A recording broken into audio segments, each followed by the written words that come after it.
Hello, and welcome back to Animated Literacy. This is lesson number 11 from the Story, Song, and Action book.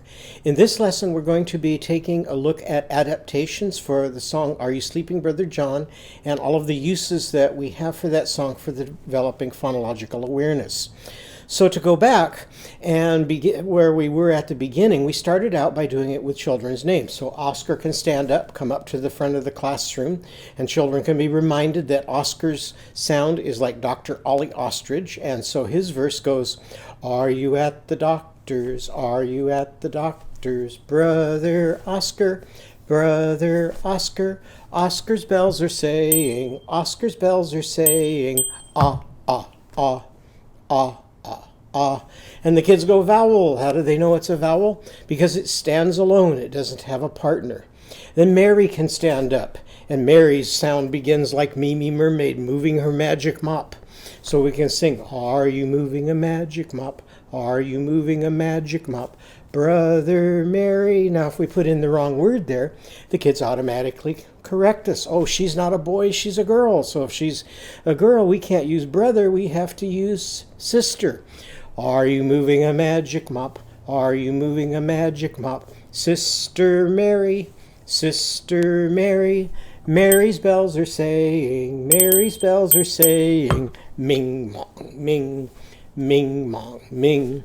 So for our consonants, we take away the d from ding dong ding, replace it with the sound that we're working on, and blend the two together. So in this case, the sound for ming mong ming for Mary is added to the front of ing and ong, and we have ming mong ming.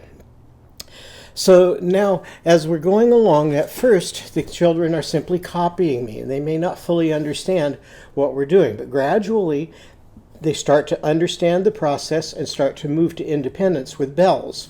So as soon as they become fast and independent at using bells, we start to bring in other things. And since we drew a picture of a pup first, the next thing that we put on our chart is a pup, and the pup goes bark, bark. So we need to have this chart up on the wall, and we need to continue throughout the course of the entire year adding new objects and animals to the chart, so we always have something new to play with as well as familiar things that we can go back and review with. So now if we have Lizzie Lamb and we start to use the names of the characters instead of the names of children, it would begin to sound like this. Are you laying on lemon leaves? Are you laying on lemon leaves? Lizzie Lamb, Lizzie Lamb. Lizzie's pups are saying, Lizzie's pups are saying, lark, lark, lark. So in bark, just like we did with ding dong, we take away the b from bark, we have ark left, we bring in the character sound, blend the two together, and now we have lark, lark, lark. So as soon as children get comfortable with that, we start adding more sounds. And so gradually the chart has more and more objects on it. Now rather than pulling these sounds out of thin air, everything we do should have a context, because we've talked about context puts those hooks in the brain that allows you to access prior knowledge and hang your memory on the things that you already know. And so our best context when we're producing literacy is books. So if we can have books to pull our sounds from, we're going to be better off than pulling them out of thin air. If you've downloaded the app for Skybrary, they have 3 wonderful books for using this activity. One of those books is titled Down on the Farm, and from this book, Down on the Farm, you'll find all of these sounds. And one of the things I like about this book is it combines both animal sounds with sounds of objects, just like we've done, where we have an object as a bell, and then we have the animal, which is a pup. And so from this book, we have a rooster that goes cock-a-doodle-doo. We have crows that peck, caw, caw, caw. Horses say, neigh, neigh, neigh. Cows chew, moo, moo, moo. Lunch, lunch, crunch, crunch, crunch. And ducks quack, quack, quack, quack. So now we can start playing with all of those sounds with our characters. Another wonderful book from Skybrary is titled Cock-a-Doodle-Doo, Creak, Pop, Pop, Moo. And from this book, we have all of these sounds that we can begin to play with. Once again, we start out with our rooster, but then we move from our rooster to the stairs that go creak creak, the ham in the frying pan that goes pop pop, and the sparrows that go chirp chirp, and the mill wheel that goes drip drip drip drip drop, the shoes that go tap tap tap, and the horses go clop clop, the knives and forks go clatter clatter, and the water goes splish splash. So once again, we can develop an endless supply of words to play with. And this is a third one from Skybrary called Big City Song. And this one has many things to play with, and I don't believe any of them in this one are animal. Well, yeah, there are a couple animal sounds. There are pigeons that go flap flap. We've got the street cleaner that goes swishes, the newspaper pile bundle that goes thump when you drop it on the ground. We've got the trucks that bellow. We've got the little trucks that honk. The workers at lunch go choo choo choo. This is one of my favorite books, and of course we want to have physical books in addition to the books that we read off of the screen. And just like we were doing when we were playing with changing brother and sister and having the kids monitor which one is appropriate, this book is a good one for monitoring. It starts out with a cat, and it says the cat squeaks. No, cats don't squeak. So now you move the flap, and it says cats roar. Well, if this were a lion, it would roar, but this is a house cat, not a wild cat, so it doesn't roar. Oh, the cat goes meow. And so gradually through all of these different animals in the book, you try to match up the sound to the animal, and then you can make a chart. Now, rather than just using the cumulative chart, we can also make a chart of each of the books that we're working with. And so these are all of the sounds that come out of Eric Carle's book, my first book of animal sounds, and we can hold that up or put it up on the wall, and then we can go through and play with all of the animals from that book, and then we can put up charts of other books on different days, and we can play with those. And the more we tie the lessons to actual books that the children can go and pick up and play with, the better it's going to be in getting kids to fall in love with books and enjoy their books. Now, we played with the frame and made a book where everything started out with "Are you sleeping?" Well, this is another frame that is included in the program, and in this frame we put in different verbs. So here we could put children's names. Are you moving a magic mop? Sister Mary, Mary's bells are saying ming mong ming. Or we could put in the names of characters. Are you tickling Timmy Tiger? Timmy's bells are saying ting tong ting. Or it could be Timmy's bees are saying tuzz tuzz tuzz. So we can make, again, more books that can go into the library. Or if you're doing this in homeschooling, each time you do a different frame, it can be added to the book of songs that the child is rewriting at home. Now, as we're going through these, it's critical that we remember that always to go from sound to letter, not in reverse from letter to sound. Traditional reading programs have often gone from letter to sound, and they actually often tell children to listen for the name of the letter to figure out the sound. Now, that's going to work pretty well if you've got B goes B, and D goes D, and F goes F. But when you get to W, W doesn't go D, and Y doesn't go W. So you have a system that is highly unreliable. Also, it's unnatural to go from letters to sounds. If you think about the developmental stages that children go through, they're very good with sounds. When they're babbling and going and changing goo goo to gaga and gaga to goo goo and to boo boo and on, they're doing something very similar to what we're doing here. And yet at 8 months old, children don't know anything about letters yet. So it's natural to go letters first, sounds second. So when I'm working with letters and sounds, rather than telling the children B says B, we go B is for Baby Barnaby bowing. How do we spell Baby Barnaby sound? And then we go to the letter as simply an arbitrary way to spell that sound, not as a tool to determining what the sound is. So you'll have a much more reliable system that way. Now, we've been using a lot of animal sounds. Well, it turns out that in the different languages in the world, animals make different sounds than what we generally sing in English. So this is a book from Hank de Zuter called Who Says a Dog Goes Bow Wow? And the text starts out like this. Who says a dog goes bow wow? Not the dog. Who says a pig goes oink oink? Not the pig.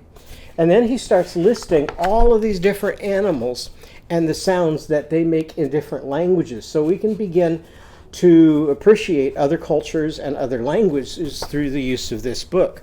So he tells us that a dog says how in Finnish, Turkish, Russian, and Polish. And the dog says huff huff in Hebrew and Farsi. The dog says vow vow in Danish. And in Japanese, it says wan wan.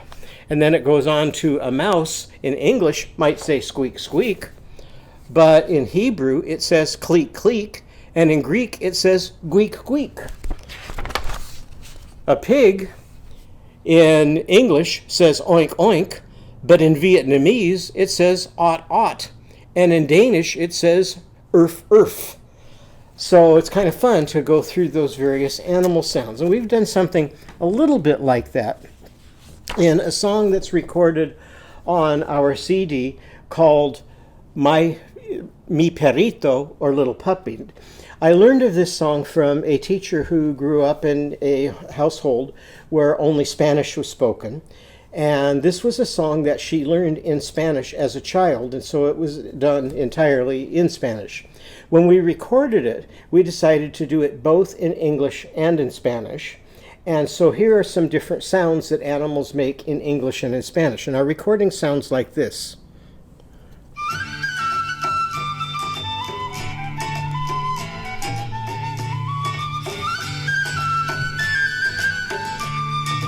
Little puppy, he says woof, woof, woof.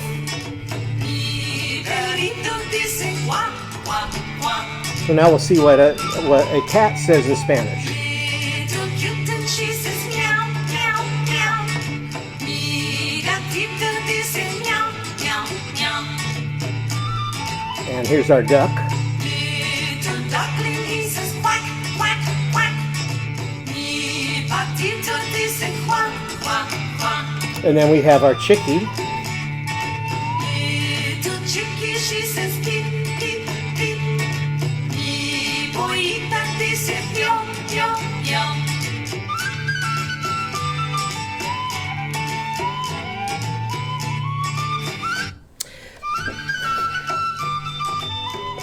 So as children are playing with that song, they can learn both the names and the sounds that some of the animals make in Spanish. Now, I've talked about creativity and that the reports on creativity, since we've been in many cases teaching to the test, children are becoming far less creative in our classrooms.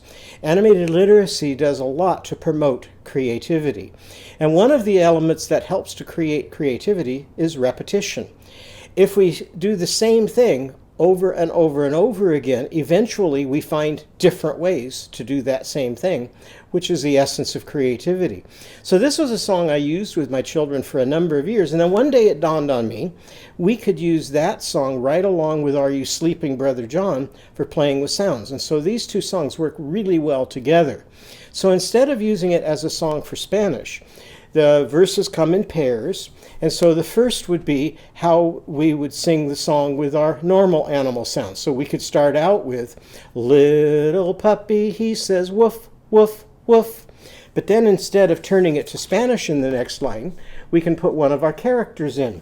So we could go, for Lizzie Lamb, we could go, Lizzie's puppy, he says loof, loof, loof. If we were doing that for a cat, we could start out with Gilda Goose, who glides and goes guh. So we could say, little kitty, he says meow, meow, meow. Gilda's kitten, he says gyow, gyow, gyow. Barnaby's little fishy, he says glub, glub, glub.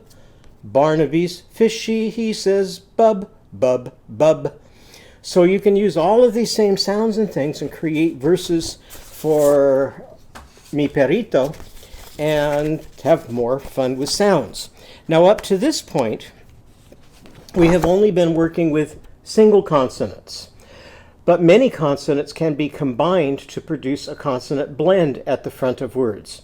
So I've made a chart here of all of the possible consonant blends at the beginning of words. And when you start putting sounds together, you don't want to randomly start picking up sounds because you'll end up with sound combinations that never appear in a real word.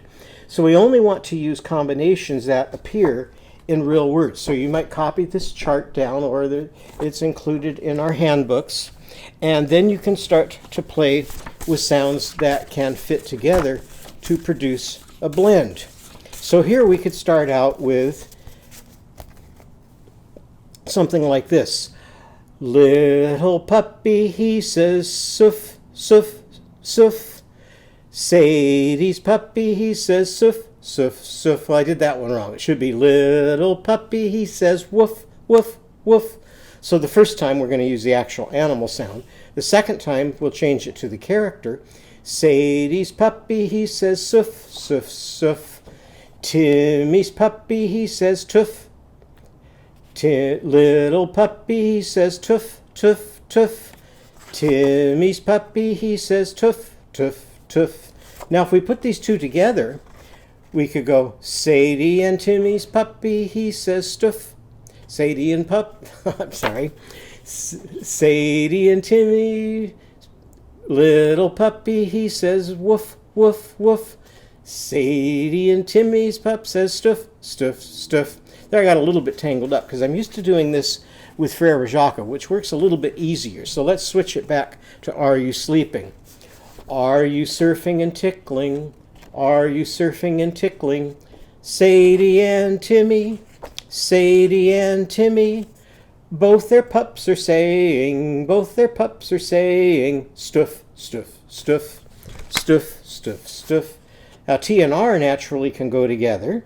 So if we were doing this, it would be, are you tickling and riding? Are you tickling and riding? Timmy and Rosie, Timmy and Rosie, both their pups are saying, both their pups are saying, triff, triff, triff, triff, triff, triff.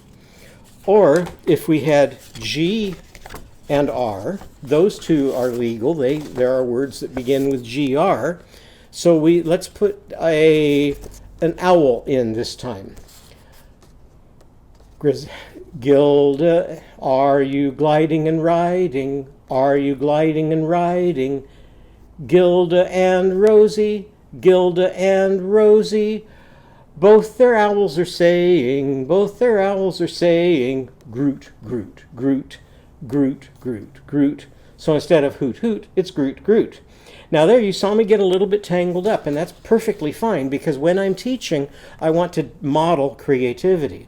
And modeling creativity means that you're not scripted.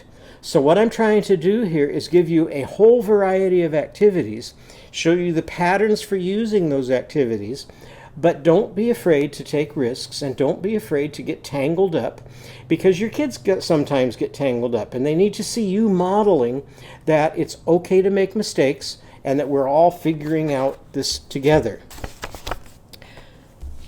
Now at first, we're going to be playing in the context of our songs, but we can kind of speed up the process and so that our objective of moving kids to automaticity and fluency gets faster and faster. So now what we're going to do is take these same letters and characters and we're going to start putting toys in front of them.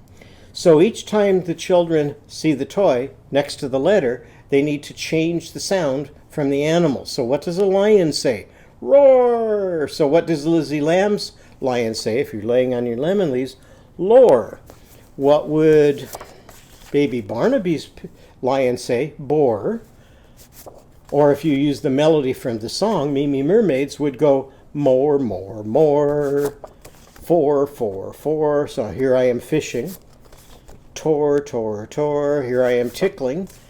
gliding, gore, gore, gore, roar, roar, roar, and then we can simply pick up another object. So in this case, if I pick up a child, and I could hold up a boy and a girl for kids, and if I tickle them, what might they say? Giggle, giggle. So here we could put the child next to it, and this child's going wriggle, wriggle, wriggle, legal, legal, legal, beagle, beagle, beagle. Oh, what's a beagle? Oh, a beagle can be a dog. So when you come upon a real word, you might stop and give some meaning to the activity. And then the other words, I simply call them Dr. Seuss words. So here's our child. Instead of going giggle, giggle, giggle, now he's going meagle, meagle, meagle. Now you can use the same activity by starting to combine your sounds. So let's look for some that can fit together. So we did our T and our R together. So now we could do, here's a frog, and if the frog goes ribbit, ribbit, ribbit, what would Timmy and Rosie's frog do? Tribbit, tribbit, tribbit. And here you might have the child tickling with one hand and riding with their other hand while they're going tribbit, tribbit, tribbit. And if they have their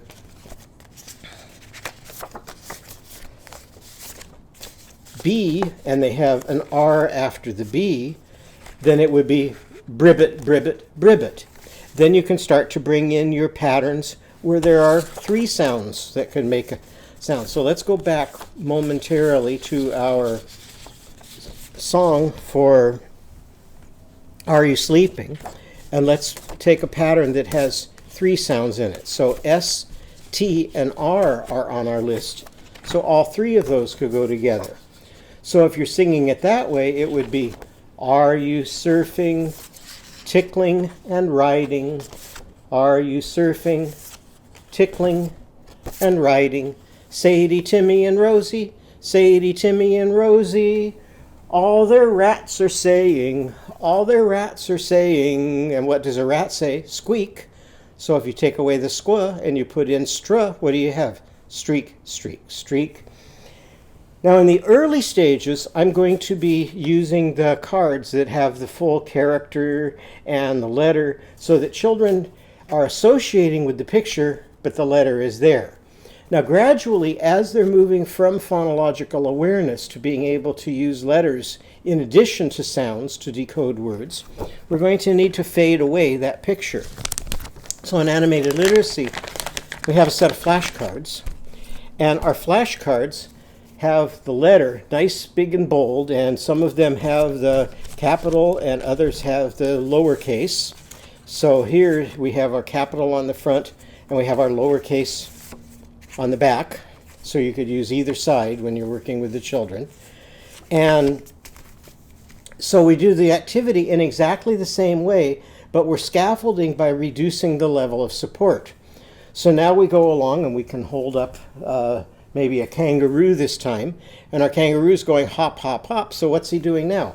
Mop, mop, mop. And again, remember to keep gesturing so you're getting into that muscle memory system. Pop, pop, pop, bop, bop, bop, sop, sop, sop, top, top, top. But if I put the S and the T together, what is it? Stop, stop, stop. And then if we have an R, it's rop, rop, rop. And now a TR would be trop, trop, trop. So what would be the next natural step to use as we're scaffolding this? Let's take away the picture altogether. And now it becomes, in addition to a phonological awareness activity, it becomes a phonics activity. So now we could use either our upper or our lowercase letters and do the same activity in the same way, but we're providing a lower level of support so that children are associating not with the pictures of the character, but with the actual letters.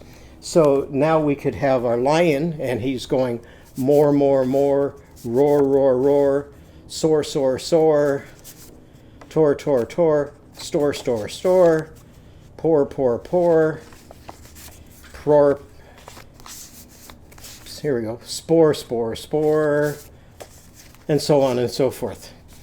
So by varying those activities that way, you're gradually moving children to higher and higher levels of phonological awareness.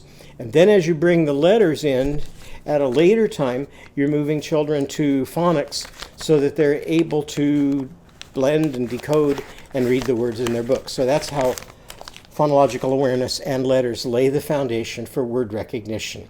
So in our next lessons, we'll be going back to some of these ideas and modeling how we can use them in our warm-up activities in addition to the activities that we've already been using from Are You Sleeping? So thank you once more for joining me, and I hope to see you in our next session.